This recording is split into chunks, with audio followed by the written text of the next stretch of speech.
இன்றைக்கு உலகமே பாராட்டுகிற மாண்புமிகு தமிழக முதல்வர் தளபதி அவருடைய பிறந்தநாள் விழாவை பல்வேறு நிகழ்வுகளாக நடத்தி கொண்டிருக்கக்கூடிய வரிசையிலே இன்றைக்கு நான் உங்களை சந்திக்கக்கூடிய ஒரு வாய்ப்பை பெற்றேன். உலகத்தில் நாம் நினைக்கிறோம், நம்ம இந்தியாவில் தான் முதல்வர்களின் முதல்வராக நம்முடைய தளபதி இருக்கிறார் என்று நினைத்து கொண்டிருக்கிறோம். ஒரு செய்தியை திராவிட முன்னேற்றக் கழக தொண்டர்களுக்கும் சரி, பொறுப்பாளர்களுக்கும் சரி, இந்த அவையில் வீற்றிருக்கிற அனைவருக்கும் நான் அன்போடு தெரிவித்துக் கொள்கிறேன். உலக அளவிலே இன்றைக்கு தளபதியினுடைய புகழ் பரவி இருக்கிறது என்பதை நான் உதாரணத்தோடு சொல்ல கடமைப்பட்டிருக்கிறேன். அண்மையிலே பிரிட்டனில் நடந்த தேர்தலிலே தொழிலாளர் கட்சி 3 வாக்குறுதிகளை கொடுத்து வெற்றி பெற்றிருக்கிறது. இதை கவனமாக வைக்க வேண்டும் என்று நான் உங்களை அன்போடு கேட்டுக்கொள்ளுகிறேன். யாரெல்லாம் மேடையிலே கேள்வி கேட்கிற போது அவர்களுக்கு பதில் சொல்லக்கூடிய பொறுப்பும் சிறப்பும் நமக்கு இருக்கிறது என்பதற்காக இதை உங்கள் நினைவுக்கு கொண்டு வருகிறேன். அந்த 3 வாக்குறுதிகளை கொடுத்து அந்த தொழிலாளர் கட்சி பிரிட்டனிலே ஜெயித்திருப்பதற்கு என்ன வாக்குறுதி தெரியுமா? 1, காலை உணவு திட்டத்தை நாங்கள் செயல்படுத்துவோம் என்று பிரிட்டனிலே எடுத்துரைத்தார்கள். 2வது, நான் முதல்வன் திட்டத்தை செயல்படுத்துவோம் என்று சொல்லியிருக்கிறார்கள். 3வது, கலைஞரின் வீடு கட்டும் திட்டத்தையும் செயல்படுத்துவோம் என்று தமிழ்நாடு உலகத்துக்கே ஒரு முன்னோடியாக திகழக்கூடிய ஒரு பெருமிதத்தை பெற்றிருக்கிற அற்புதம் தமிழன் என்று சொல்லடா, தலை நிமிர்ந்து நில்லடா என்கிற அந்த வாசகத்திற்கு உரிய காலம் பொற்காலம் இப்பொழுதுதான் மலர்ந்திருக்கிறது என்பதை பெருமையோடு உங்களிடத்திலே சொல்வதிலே நான் மகிழ்ச்சி அடைகிறேன். நீங்கள் நிறைய பார்க்குற உண்மையிலேயே ஏராளமான தாய்மார்கள் இங்கே இருக்கிறீங்க. தம்பி கூட சொன்னார், செல்ஃபோன் இல்லாத ஆளே இல்லை. இப்போல்லாம் பழமொழியை மாற்றிட்டான், செவிக்கு அழகு செல்ஃபோன்னு எழுதிவிட்டான். அன்றைக்கி ஒரு பிரசவ வார்டில் ஒரு அம்மா டெலிவரி ஆகி மயக்கமாக இருந்தது. மயக்கம் தெளிஞ்சு லெஃப்ட்லேயும் ரைட்லேயும் தடவுது. நர்ஸு சொல்லிச்சு, குழந்தை என்கிட்ட இருக்குதுமான்னு. நான் அதை தேடலம்மா, என் செல்ஃபோன் எங்கே இருக்குதுன்னு தேடுறேன்னுச்சு. ஏன்னா இன்றைக்கி நிறைய விஷயங்கள் இருக்குது. நான் உங்களை குறையா சொல்லலை. இது பேசுகிறதுக்காக கண்டுபிடிக்கப்பட்ட கருவி இன்றைக்கி அத்தனை பேரையும் ஊமையாக்கி வச்சுருக்குது. ஒரு விஷயத்தை நான் உங்களுக்கு சொல்கிறேன், இதை உள்ளங்கையில் வச்சுருந்தீங்கன்னா உலகத்தில் என்ன நடக்குதுன்னு தெரியும். இதை கீழே வச்சிங்கன்னா தான் உங்களை சுற்றி என்ன நடக்குதுன்னு தெரியும். நம்ம சுற்றி நடக்கிறதே நமக்கு தெரியாத காலத்தில் நம்ம போயிட்டுருக்குறோம். தாய்மார்கள் கோச்சக்கூடாது. இங்கே தாம்பரத்தில் நடந்தது தானே சொல்கிறேன். ராத்திரி 1:30 மணிக்கு ஒரு அம்மா எழுந்து மேக்கப் பண்ணிக்குது, பவுடர் அடிக்குது, பொட்டு வைக்குது, பூ வைக்குது, லிப்ஸ்டிக் அடிக்குது. பக்கத்தில் படுத்தது புருஷனே கேட்டான், அடியை அக்கிரமமாக இல்லை, இந்த அர்த்தராத்திரில் உன்னை ஏண்டி மேக்கப்போட பார்க்க போகிறாங்க, எதுக்கு இந்த ஆர்ப்பாட்டம்? வாயை மூடிம்படியா செல்லில் ஃபேஸ்லாக் வச்சுக்கிறேன், அது உத்து பார்த்தோம் ஓப்பன் ஆக மாட்டேன்னுது, அது மேக்கப்போட பார்த்தா தான் ஓப்பன் ஆகும் போல் இருக்குது, என் கஷ்டம் எனக்கு தெரியும்னா. அவன் சிரிச்சுக்கிட்டே படுத்துங்கிறான். நீ எதுக்கு சிரிக்கிறேன்னா, இல்லை ஒரிஜினல் மூஞ்சி செல்லுக்கே பிடிக்கல,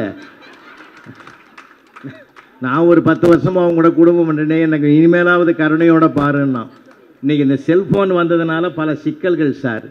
ஆனாலும் கூட ஒரு காலகட்டத்தில் இந்த செல்ஃபோன் பிள்ளைகளுக்கு வேணாம் தொடாதரான்னு சொன்னோம்.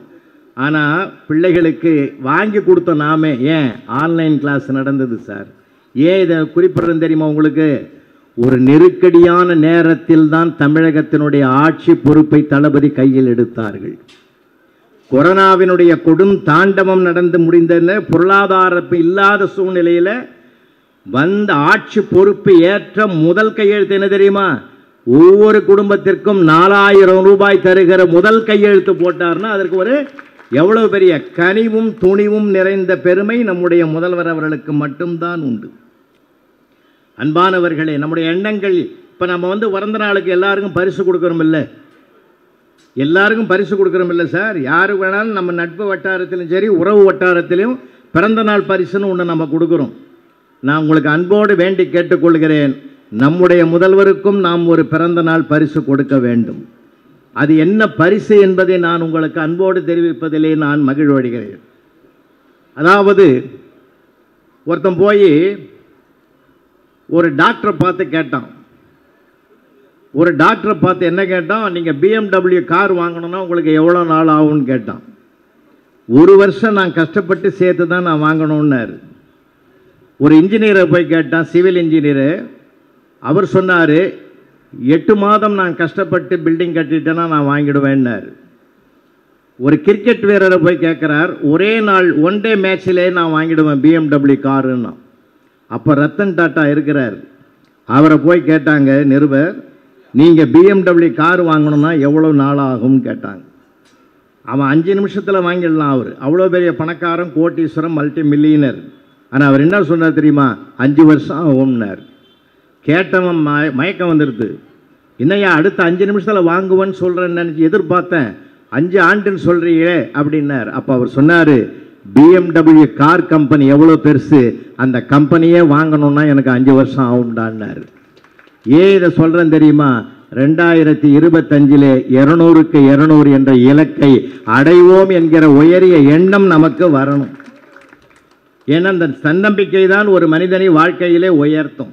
நம்முடைய எண்ணங்கள் எப்பயுமே உயர்ந்ததாக இருக்கணுமே தவிர கீழே தாழ்ந்ததாக இருக்கக்கூடாது. அதனால தான் எப்பயுமே நினச்சிங்க, எதிரியை நமக்கு மோசமானவங்கன்னு நினைக்கிறோம். எதிரியை விட மோசமானது எதிர்மறை சிந்தனை என்பதை தயவு செய்து நாம் புரிந்து கொண்டு செயல்பட வேண்டிய நேரம் அந்த நேரம் என்பதை நான் உங்களுக்கு அன்போடு தெரிவிப்பதிலே பெருமைப்படுகிறேன். அன்பானவர்களே, வாழ்க்கையிலே நீங்கள் பார்த்தோம்னா எல்லா இடங்களிலும் மகிழ்ச்சி கொட்டி கிடக்கிறது. தம்பி பழனி அவர்கள் சொன்னது போல இன்றைக்கு இருமொழி கொள்கை, இந்த இருமொழி கொள்கைன்னா என்னன்றது நமக்கு நிறைய பேருக்கு தெரியல. ஆங்கிலமும் தமிழும் தான் இருமொழி கொள்கையாக பேரறிஞர் அண்ணா காலத்தில் கொண்டு வரப்பட்டு இன்றைக்கு வரைக்கும் அது செயல்பட்டு கொண்டிருக்கக்கூடிய ஒரு சிறப்பு தமிழ்நாடு பெற்றிருக்கிற வரலாறு. காரணம், உலக நாடுகள் முழுவதும் ஒரு பிள்ளை ஜெயிச்சுட்டு வரணும்னா ஆங்கிலம் அவனுக்கு துணை நிற்கும். காரணம், சம்பாதித்து கொடுக்கிற மொழி ஆங்கிலம், அது வர்த்தக மொழி. வாழ்க்கையை வாழ்வதற்கு சொல்லிக் கொடுக்கிற மொழி நம்முடைய அன்னை தமிழ் மொழி என்பதனாலே அது வர்த்தக மொழி ஆங்கிலம், வாழ்க்கை மொழி தமிழ் என்பதை உலகம் அறிந்த காரணத்தினால் நம்ம அந்த இருமொழி கொள்கையை வச்சிருக்கோம். இன்றைக்கு 3வது என்று ஒன்று தேவையில்லை என்கிறது தான் நம்முடைய மாநில அரசினுடைய, நம்முடைய தமிழ்நாடு அரசாங்கத்தினுடைய மிகப்பெரிய உயரிய கோட்பாடு. அன்புக்குரியவர்களே, ஏன்னா இந்த மொழி என்பது அவரவருடைய உணர்வோடு கலந்த ஒன்று.